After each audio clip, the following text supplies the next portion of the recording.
Ambassador Hyunwoo walked into the Great Council chamber. His shoes made soft sounds on the metal floor. The room was huge, bigger than any building on Earth. 47 different alien species sat in their special seats. Each seat was made for their different bodies. Dr. So-young followed behind him. She carried 3 data tablets in her arms. The tablets held everything about humanity's new discovery. For months, human scientists had worked day and night on this project. They had found a way to make dead planets come alive, not in hundreds of years, but in just a few decades. The air in the chamber felt thick and cold. Hyunwoo could smell different alien scents mixed together. Some were sweet, others were sharp and bitter. He had been coming to these meetings for 10 years. Every time, the result was the same. The council would listen, then say no. Captain. Jaemin stood near the back wall with other human military officers. He watched everything with careful eyes. His job was to protect the human team if anything went wrong. So far, the meetings had been safe. But they were never friendly. The Zilani representative sat in a tall crystal chair. His name was Veltar. His body looked like it was made of blue glass. When he moved, small lights flickered inside him. He was one of the oldest beings in the council. His species had been traveling between stars for thousands of years. Council Speaker Mordek called the meeting to order. He was a Threnody. His species was even older than the Zilani. They had gray skin that looked like old stone. Their eyes were large and black, like deep holes. Mordek had been the council speaker for over 300 years. The humans wish to speak again, Mordek said. His voice was deep and slow. We will listen, as we always do. Hyunwoo stepped forward. He pressed a button on his tablet. A big screen appeared in the air above the center of the room. Pictures and numbers filled the screen. They showed dead planets covered in dust and rocks. Then the same planets covered in green plants and blue water. Honored council members, Hyunwoo began. Humanity has developed a new way to bring life to dead worlds. We can change the soil and air in just 30 years. This could help millions of beings who need new homes. Dr. So-young moved to stand beside him. She was nervous, but she tried not to show it. The process uses special bacteria and chemical treatments. We have tested it on 3 dead moons near Earth. All tests worked perfectly. The screen showed before and after pictures. Dead gray ground turned into rich brown earth. Dry air became breathable atmosphere. Empty rocks became worlds where families could live and grow food. Some of the younger alien species leaned forward in their seats. The Nexari representative whispered something to her assistant. The Corvin delegate made notes on his own tablet. They seemed interested, but the older species did not move. Veltar looked at the screen like it was boring. Another ancient species, the Valdris, yawned with their 4 mouths. We have seen this before, Veltar said. His voice sounded like wind, blowing through crystals. Young species always think they have found something new, but we have been changing planets for longer than your species has existed. Dr. So-young spoke up. With respect, honored Veltar, our method is faster and uses less energy. It could help solve the housing problems that many worlds are facing right now. Housing problems? Another old alien laughed. This one was from the Quellian species. They looked like giant insects with silver shells. Child species always worry about such simple things. The galaxy has survived these problems for millions of years. Hyunwoo felt his anger rising, but he kept his voice calm. We are not asking for anything in return. We want to share this knowledge freely with all council members. It could help billions of beings live better lives. Mordek raised one of his forearms. The room became quiet. Humans have been part of this council for 200 years. In that time, you have brought us many ideas. We have listened to each one. But you must understand something important. The old Threnody stood up. He was very tall, almost 3 meters high. This council has existed for over 50,000 years. We have seen young species come and go. They all think they can teach the older, wiser species new things. But wisdom comes with age and experience. Your chemical treatments might work on small moons, Beltar added. But real terraforming requires knowledge that takes thousands of years to master. Perhaps you should focus on learning from us instead of trying to teach us. Dr. So Young tried. One more time. But the test results show... Test results from tiny moons, another voice interrupted. This came from a Valdris representative. They had purple skin and spoke through holes in their necks. We terraform entire star systems. Your little experiments mean nothing. The screen above the room went dark. Hyunwoo realized his presentation time was over. Just like that. No real discussion. No questions about how the process worked. No interest in seeing more detailed data. Captain Jamin moved closer to his team. He had seen this happen many times before. The pattern was always the same. The humans would present something new and useful. The old species would dismiss it without really looking at it. Then the meeting would end. "Thank you for your time," Hyunwoo said. He tried to keep the disappointment out of his voice. "The offer remains open if any council member wants to learn more." "Of course," Mordek said, but his tone made it clear that no one would ask for more information. As the human team gathered their tablets and prepared to leave, Dr. Hanul quietly connected to the human communication network. She began uploading all their research data to Earth and the human colonies. If the council would not listen, at least other humans could benefit from their work. The walk out of the chamber felt very long. Behind them, the council members were already talking about other business. The human discovery was forgotten as quickly as it had been presented. Outside the chamber, Captain Jamin spoke quietly to his team. 50 years, he said. 50 years of rejected proposals. Medical advances that could save lives. Defense, technologies that could protect colonies. Agricultural improvements that could end hunger. All dismissed because we are too young to know anything useful. Dr. So Young looked back at the chamber doors. "Maybe it is time to stop asking for their approval," she said. Hyunwoo nodded slowly. The same thought had been growing in his mind for months. Maybe it is time to show them what humans can really do on our own. None of them knew it yet. But this would be the last time humans would ask the Galactic Council for anything. The age of asking permission was about to end. The age of human independence was about to begin. 5 years had passed since the last human presentation to the Galactic Council. Admiral Tae-hyung stood on the bridge of the ship called New Horizon. Through the big windows he could see 29 other human ships floating in space around them. These were not small ships. Each one was huge, built to carry thousands of people and everything they needed to start new lives on distant worlds. "All ships report ready for departure, Admiral," said Communications Officer Bo-ra. She was young, maybe 25 years old, but she had trained for this mission her whole life. Like everyone else on the ships, she had volunteered to leave everything behind and start fresh in unknown space. Engineer Yujin sat at her control station. In front of her were dozens of screens showing the new engines that human scientists had built. These engines were different from anything the Council used. They could fold space itself, making long trips much shorter. "FTL drive systems are charged and ready," Yujin reported. "All ships show green lights on their engines." Admiral Tae-hyung had been in space for 30 years. He had served on Council joint missions when humans were still trying to be good members. He had watched human ideas get rejected over and over again. Now, finally, humans were free to try their own ideas without asking anyone's permission. "Begin the jump sequence," he ordered. The stars outside the windows started to change. Instead of small points of light, they became long streaks of white and blue. Space itself seemed to twist and bend around the ships. The feeling was strange, like falling and flying at the same time. 6 hours later, the human fleet arrived at their destination. The journey had taken them farther than any Council ship could travel in 3 days. They had used their new fold space technology to cross vast distances in a fraction of the normal time. "Spatial fold complete," Yujin announced. "We are now in the Kepler sector. All ships have arrived safely." Through the windows they could see their new home. A star system with several planets.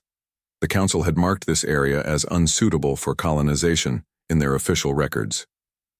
They said the planets were too difficult to change, too far from trade routes, too dangerous to settle. But humans had different ideas about what was possible.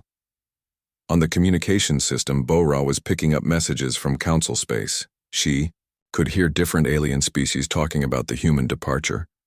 Most of them sounded happy that the troublesome humans were finally gone.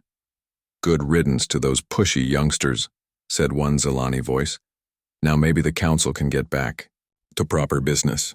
I never understood why we let them join in the first place," added a Threnodi speaker. 200 years was already too long to put up with their constant suggestions. Admiral Tae Hyung listened to these messages without getting angry.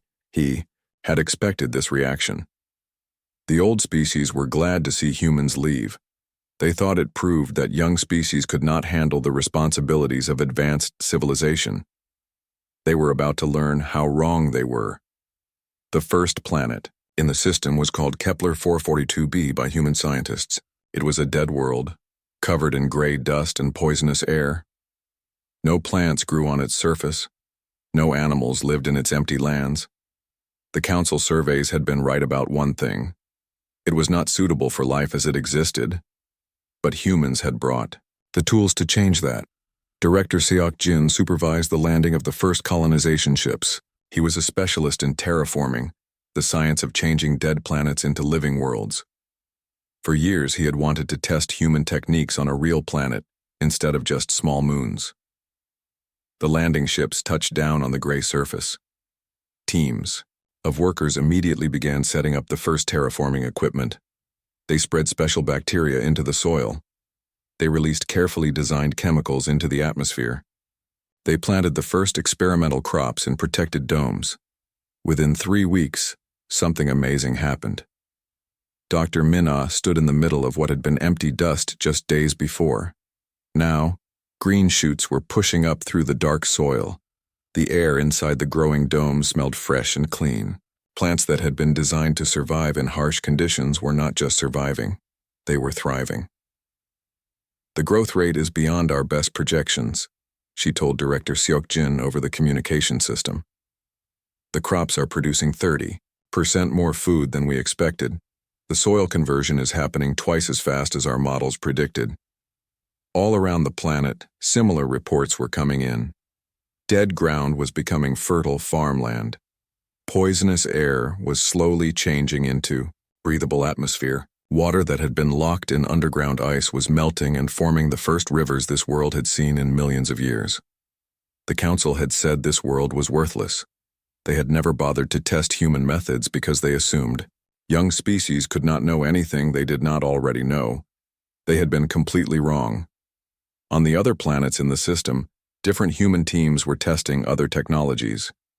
Some were mining asteroids using new techniques that extracted resources without destroying the space rocks. Others were building space stations that could support thousands of people in comfort. President Chang Min watched all of this progress from the command ship. He had been elected to lead the colonization effort by the families who had chosen to leave Earth. Every day, he received reports of new successes, new discoveries, new breakthroughs.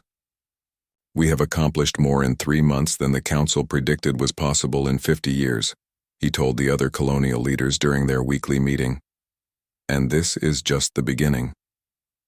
Back in Council space, the first reports of human success were arriving at government offices. Most officials ignored them or filed them away without reading them carefully. A few, like junior analyst Kethmar of the Valdris, tried to bring attention to what humans were achieving. These reports suggest the humans have developed terraforming capabilities far beyond what we assumed, Kethmar told his supervisor. Perhaps we should investigate further. His supervisor, an old Valdris named Korthanel, barely looked up from other paperwork. Do not waste time on human propaganda, he said. Young species always exaggerate their achievements. If their methods were truly effective, we would have discovered them long ago. Similar conversations were happening throughout Council bureaucracy. Reports were dismissed, filed away, or ignored entirely. The ancient species that ruled the galaxy simply could not believe that humans might have developed something genuinely new and better. Meanwhile, in human space, the colonies were growing stronger every day. The first children were being born. On the new worlds, schools were being built. Families were planting gardens in soil that had been dead for eons. Communications Officer Bora continued monitoring council transmissions. The tone was still dismissive, but she noticed something interesting. Some of the younger council species were asking questions about human activities. The Nexari had sent scout ships toward the Kepler sector. The Corvin were requesting more detailed information about human departures. The older species are not paying attention, she reported to Admiral Taehyung. But some of the younger ones are getting curious. The Admiral nodded. He had expected this too. The older species were too proud to admit they might have made a mistake. But the younger ones had not been in power when humans were dismissed. They were more willing to consider new possibilities. Let them watch, he said. Soon they will see what free humans can accomplish. On Kepler 442b, the first harvest was ready. Dr. Minna walked through fields of grain that stretched to the horizon. Just 6 months ago, this had been a dead world. Now it could feed millions of people. She picked up a handful of rich, dark soil and let it run through her fingers. This was what humans could do when they stopped asking for permission and started solving problems their own way. The council thought they had gotten rid of a troublesome young species. Instead, they had set free the most innovative and determined people in the galaxy, and this was only the beginning. 3 years had passed since humans left council space. Captain Do-hyun sat in his command chair aboard the defense ship Guardian. Around him, his crew monitored the communication systems that connected all 30 human colonies. What they were, hearing changed everything. Captain, urgent message coming in from the outer colonies, reported Communications Officer Jin-A. Her voice was tight with excitement and worry. The Void Raiders have found us. Captain Do-hyun felt his stomach drop. The Void Raiders were the most feared enemy in the galaxy. They came from the dark spaces between star systems, attacking colonies and stealing everything valuable. For thousands of years, they had been a nightmare that all civilized species lived with. The Council had never been able to stop them. Their attacks came without warning. Their ships were fast and heavily armed. When they struck a planet, they took what they wanted and left only destruction behind. Entire civilizations had been wiped out by Void Raider fleets. "Show me the reports," Do-hyun ordered. The main screen filled with data from the human colony on Kepler 438c. The attack had come just 6 hours ago. 15 Void Raider ships had appeared out of nowhere, expecting to find a defenseless settlement of farmers and miners. Instead, they had found something completely unexpected. The human colony had not run away or hidden in bunkers like most species did when the raiders came. They had fought back. Not only had they fought back, they had won. Fleet Commander Cha appeared on the communication screen. She was broadcasting from her ship, the New Soul, which was currently orbiting the attacked colony. Behind her, other human warships were visible through the bridge windows. "Captain Do-hyun, you need to see this," she said. "The raiders attacked Kepler 438c at 0600 hours. They expected easy targets. What they got was a very unpleasant surprise." The screen changed to show recordings from the battle. Human ships moved in coordinated formations, using tactics that confused and outmaneuvered the raider vessels. The human weapons were different too. Energy beams that could slice through raider, armor like it was paper, but the most shocking part came next. "We not only defeated the attack," Cha continued. "We captured 3 raider ships intact. Our engineering teams are already taking them apart to study their technology." Captain Do-hyun could hardly believe what he was hearing. In thousands of years, no species had ever captured Void Raider technology. The raiders always destroyed their own ships rather than let them fall into enemy hands. But somehow, humans had managed to take them alive. On New Kepler, the main human colony world, President Changmin was receiving similar reports from other settlements. The Void Raiders had attacked 4 different human colonies in the same week. All 4 attacks had been defeated. More importantly, humans had learned something valuable from each battle. Dr. Yunji, the head of human technology development, stood before a room full of scientists and engineers. On the tables around them were pieces of raider equipment that had never been seen by other species. Their weapons use a form of dark energy manipulation, that we had only theorized about, she explained. But their targeting systems are actually quite primitive. They rely on fear and surprise rather than technological superiority. The human scientists worked day and night to understand what they had captured. Within 2 months, they had not only figured out how radar technology worked, they had improved it. The news of human victories spread through the communication networks that connected the colonies. But the most important news was yet to come. Fleet Commander HFY had used the captured raider ships to track down their hidden bases. For the first time in galactic history, someone was taking the fight to the raiders instead of just defending against them. The attack on the first raider stronghold was swift and decisive. Human ships appeared out of fold space right in the middle of the raider base. The raiders, who had terrorized the galaxy for millennia, suddenly found themselves on the receiving end of an attack they could not stop. Raider Base 7 has been completely destroyed, HFY reported to the Human Leadership Council.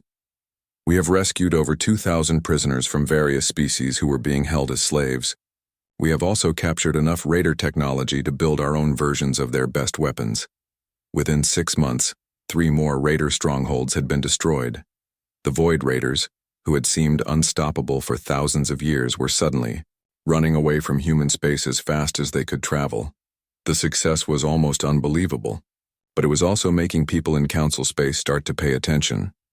On the Threnody homeworld, Council Speaker Mordek received a report that made him read the same page 3 times. According to his intelligence services, humans had accomplished something that the entire Galactic Council had failed to do in 50,000 years of trying. This must be an error, he told his aide, a younger Threnody named Velkara. Young species cannot defeat enemies that have plagued us since before their planet even had intelligent life. But the reports kept coming. Not just about military victories, but about everything humans were achieving in their independence. The terraforming projects were working beyond all expectations. 14 dead worlds had been turned into thriving colonies. The human population in their new space was growing rapidly, fed by crops that produced more food than should have been possible. Human medical advances had eliminated diseases that had killed millions of people across various species. Their new treatments were so effective that some non-council species were secretly asking human colonies for help. Most shocking of all, human technology was advancing at a rate that seemed impossible. In just 3 years of independence, they had made more progress than most species made in centuries. Dr. Wu Jin, now the director of human colonial medicine, was receiving desperate messages from Council space almost every day. The Threnody were facing a plague that their ancient medicine could not cure. The Zilani worlds were suffering crop failures that their old technology could not solve. They want our help, she told President Chung Min during their weekly meeting, but they are not offering us anything in return except the chance to assist our betters in solving their problems. President Chung Min looked at the data showing human achievements. 47 thriving colonies, 0 losses to Void Raider attacks, medical advances that had eliminated suffering for millions of people, agricultural techniques that could end hunger on any world. Let me understand this correctly, he said. They dismissed us as too young and primitive to contribute anything useful. They ignored our offers to share our knowledge freely. They were happy to see us leave their space. But now that they have problems they cannot solve, they want us to come running to help them. Dr. Wu Jin nodded. That appears to be the situation, yes? On the Council worlds, the problems were getting worse every day. The Threnody plague had spread to 6 different planets. Millions were dying from a disease that seemed to resist every treatment the ancient species tried. The Zilani agricultural crisis was causing food shortages across dozens of worlds. Their traditional farming methods, which had worked for thousands of years, were suddenly failing. Crops were dying in the fields, people were starting to go hungry. The Valdris had lost 12 colonies to Void Raider attacks. Their defense systems, which had been considered the best in Council space, were useless against the new tactics the Raiders had developed after their defeats by humans. Ambassador Kilthera of the Nixari was the first Council member to speak the words that others were afraid to say. Perhaps, she said during a closed Council session, we should have listened to the humans when they offered to share their knowledge with us. The older Council members did not want to hear this suggestion, but the evidence was becoming impossible, to ignore. Humans had solved problems that the ancient species could not solve. They had defeated enemies that had terrorized the galaxy for thousands of years. They had turned worthless dead worlds into thriving centers of life and prosperity.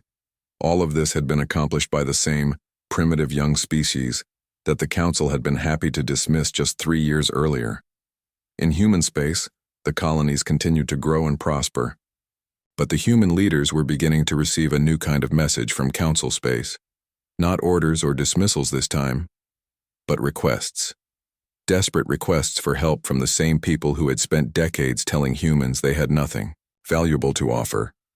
The age of human independence was proving everything the Council had believed about young species was completely wrong. The emergency session of the Galactic Council had been called for the first time in over 200 years. Admiral Su Jin read the intercepted Council communications to the human leadership gathering on New Kepler. The most powerful alliance in the galaxy was falling apart, and everyone knew why. Council Speaker Mordek is facing open rebellion in the chambers, Su Jin reported. 3 younger species have already threatened to leave the Council entirely. The Nexari, Corvin, and Althan are demanding immediate diplomatic contact with our colonies. President Chang Min looked around the table at the other human leaders. In 3 years they had built something amazing in their corner of the galaxy. 47 worlds that were thriving and peaceful. Technologies that worked better than anything the Council had ever developed. A society where ideas mattered more than age or tradition. Now, the same Council that had dismissed them was begging for their help. Dr. Wu Jin held up her data tablet. It was filled with requests for aid that arrived every day from Council space. The Threnody plague has now spread to 15 worlds. Over 50 million people have died. Their medical experts are completely helpless against it. She scrolled through more messages. The Zilani agricultural collapse is affecting 38 worlds now. Billions of people are facing starvation. Their farming techniques, which worked for thousands of years, have suddenly stopped working. And the Valdris have lost 18 more colonies to Void Raider attacks, added General Na Young. Their defense systems cannot handle the new Raider tactics that developed after we defeated them. The Raiders learned from fighting us, but the Valdris have not. The irony was not lost on anyone in the room. Humans had offered solutions to all of these problems years ago. They had wanted to share their medical advances, their agricultural techniques, their defensive technologies. The Council had rejected everything because humans were too young to know anything useful. Now those same technologies were the only things that could save Council worlds from disaster. Research Director Kyung-soo presented the most disturbing information they had discovered. Human intelligence networks had been busy in the past months, and what they found explained a lot about the Council's past behavior. Our data suggests that the Council has been deliberately holding back technological progress for thousands of years, he said. They have been suppressing new discoveries to maintain their power structure. The evidence was overwhelming. Ancient species like the Threnody and Zilani had access to medical and agricultural knowledge that could have saved countless lives. But they had kept this knowledge secret, only sharing small pieces with younger species to keep them dependent. They created artificial scarcity, Kyung-soo continued. They made sure that younger species always needed the older ones for survival. It was a system designed to prevent any species from becoming truly independent. President Chang Min felt anger rising in his chest. How many people had died because the Council hoarded knowledge? How many problems could have been solved if they had encouraged innovation instead of suppressing it? So when we started developing our own solutions, he said slowly, we threatened their entire system of control. Exactly, Kyung-soo nodded. That is why they were so quick to dismiss our ideas. It was not just arrogance, it was fear that we might succeed without their help. The human leaders spent hours discussing what to do about the Council's desperate requests for aid. The messages were becoming more frequent and more urgent every day. In the latest communication, Council Speaker Mordek himself had appeared. The ancient Threnody looked older than anyone had ever seen him. His gray skin was pale, and his large, black eyes showed an emotion that no one had seen from him before. Fear. The Galactic Council formally requests assistance from human colonial authorities, he had said. We are prepared to offer junior partnership status in exchange for immediate medical and agricultural aid. Junior partnership. The same status they had offered humans decades ago when humans first joined the council. The same status that meant humans would do the work while older species took the credit. Dr. So Young, now the oldest member of the Human Leadership Council, laughed bitterly when she heard the offer. Junior partnership, she said. After everything we have accomplished, they still think we should be grateful to serve them. The council's offer was detailed and desperate. They would give humans access to some of their historical archives. They would allow human representatives to speak in council sessions without being dismissed immediately. They would even consider human proposals for new technologies, as long as council experts approved them first. In exchange, humans would provide the medical treatments that could cure the Threnody plague. They would share the agricultural techniques that could end the Zilani famine. They would help defend Valdris colonies from Void Raider attacks. They want us to save them, General Na Young said, but they still want to be our masters. President Chang Min called for a vote among all 47 human colony worlds. The question was simple. Should humanity accept the Council's offer and return to their space as junior partners? The vote was not even close. 47 colonies voted no. 0 voted yes. The human response was delivered by Admiral Tae-hyung himself. He traveled to the edge of council space in the same ship that had led the original exodus. The New Horizon was now accompanied by a full fleet of human vessels, showing the council exactly how much human space technology had advanced. Council Speaker Mordek met them at a neutral space station. He was accompanied by representatives from 12 other species, including some who had never spoken directly to humans before. Honored Council Speaker, Admiral Tae-hyung said, "Humanity appreciates your offer. However, we must decline to return to council space under any arrangement that treats us as a junior species." Mordek's ancient features showed confusion and desperation. "But you must understand our situation. Millions are dying. Entire civilizations are facing extinction. Surely you cannot refuse to help when you have the power to save lives." "We are not refusing to help," Admiral Tae-hyung replied calmly. "We are refusing to help under conditions that benefit you more than the people who are suffering." The human counteroffer was simple and non-negotiable. Humans would provide immediate humanitarian aid to any world that needed it. They would share their medical treatments, agricultural techniques, and defensive technologies freely. But they would not rejoin the council. They would not accept junior status, and they would not work within a system designed to suppress progress and maintain artificial power structures. "You are welcome to join us as equals," Admiral Tae-hyung said. "Individual species can form partnerships with human colonies based on mutual respect and benefit, but we will not return to a system where age is considered more important than ability." The council representatives looked at each other in shock. No species had ever made demands of the ancient council. No one had ever suggested that the council system itself was flawed. But humans were not just suggesting it. They were proving it. Their colonies were more prosperous than most council worlds. Their technology was advancing faster than anything the galaxy had seen in thousands of years. Their society was more peaceful and fair than the rigid hierarchy that the council maintained. "This is unacceptable," said Veltar, the Zilani representative. His crystal body flickered with angry colors. "The council has maintained order in this galaxy for 50,000 years. Young species do not dictate terms to their elders." Admiral Tae-hyung stood up from the negotiation table. "Then I suppose our meeting is finished," he said.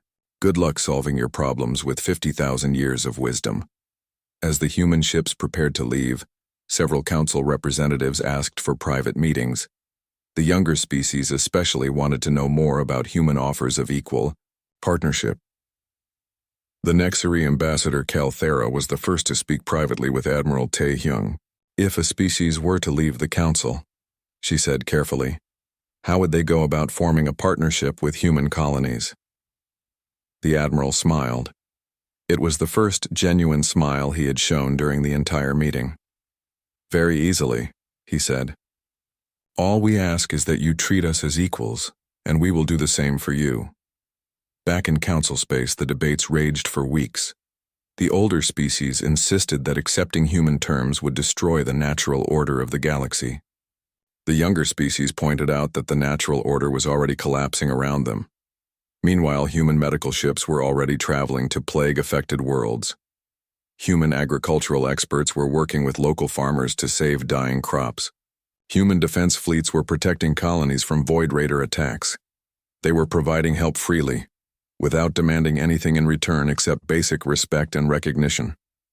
It was everything the Council should have been doing for thousands of years, but never had. The message was clear.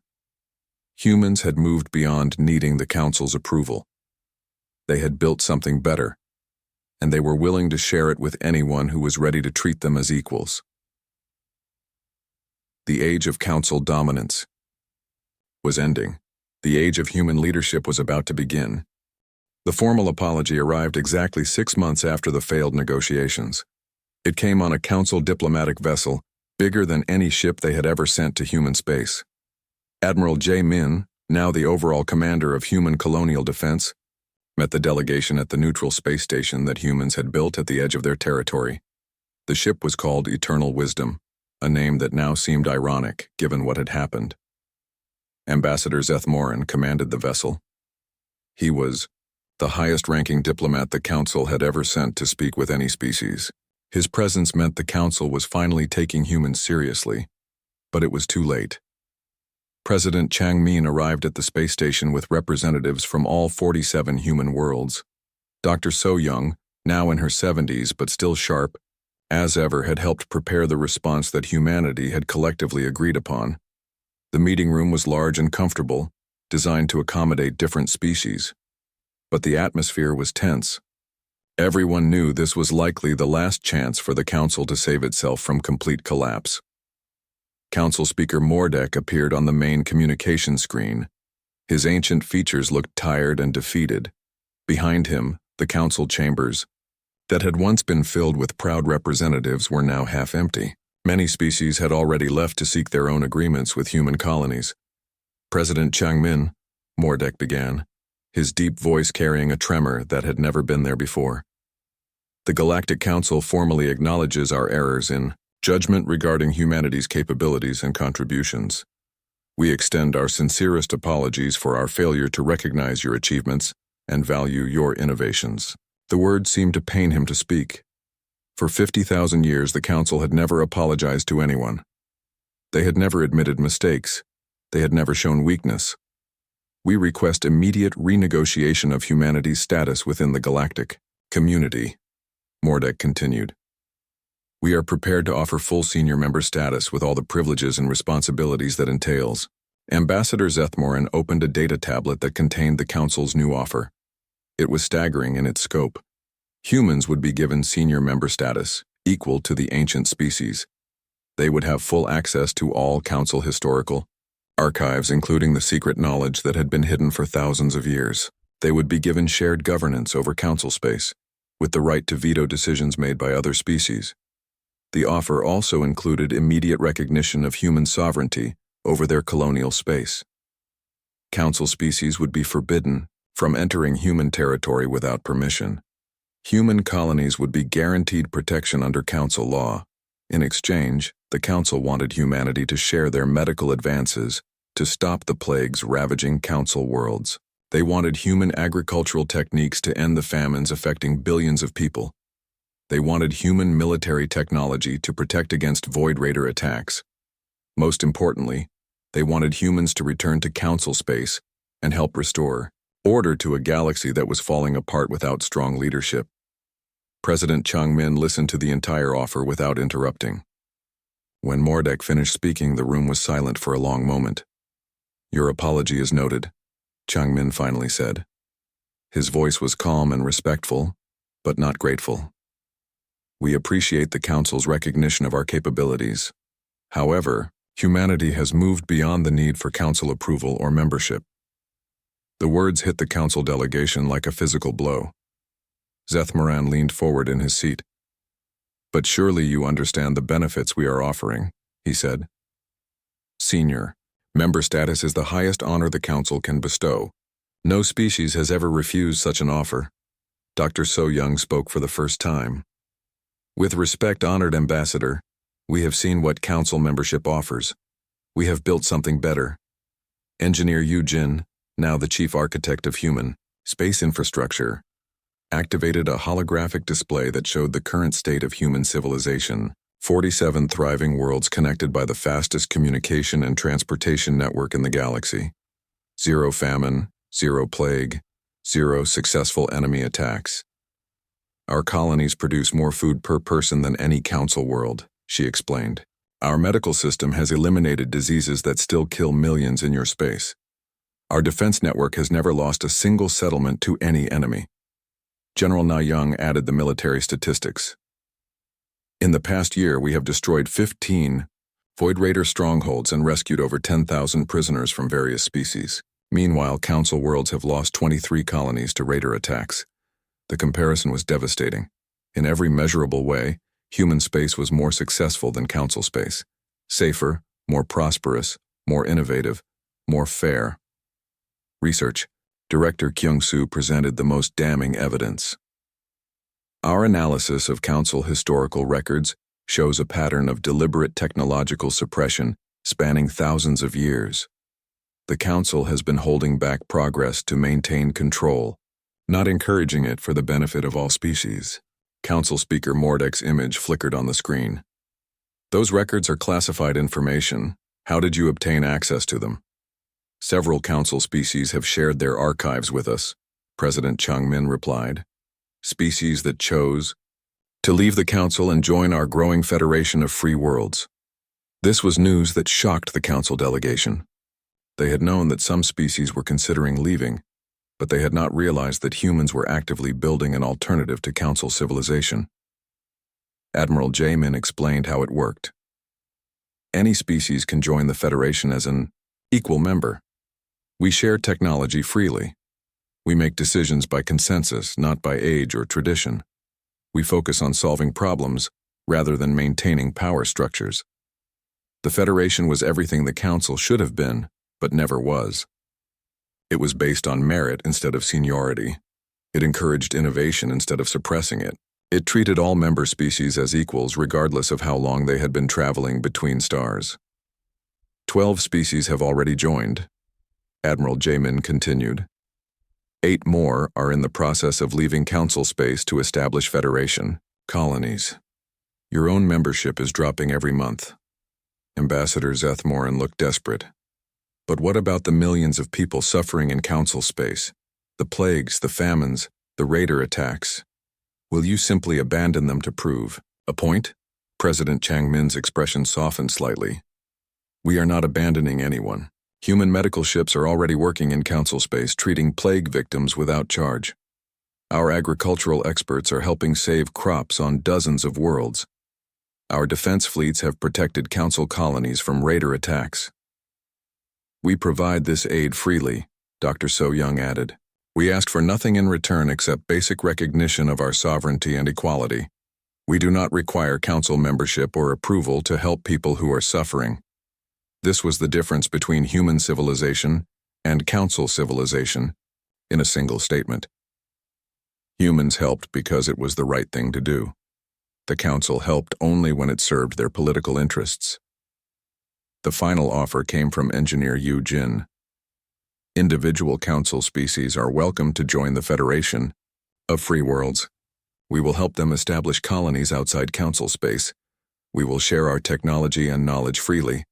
We will treat them as equal partners in building a better galactic civilization.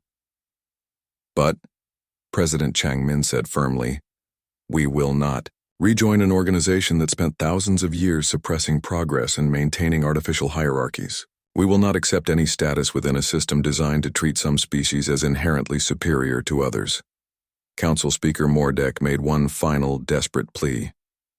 The Council can change. We can reform our systems. We can become more like your Federation. President Chang-min stood up from the negotiating table. Around him, the other human representatives also rose.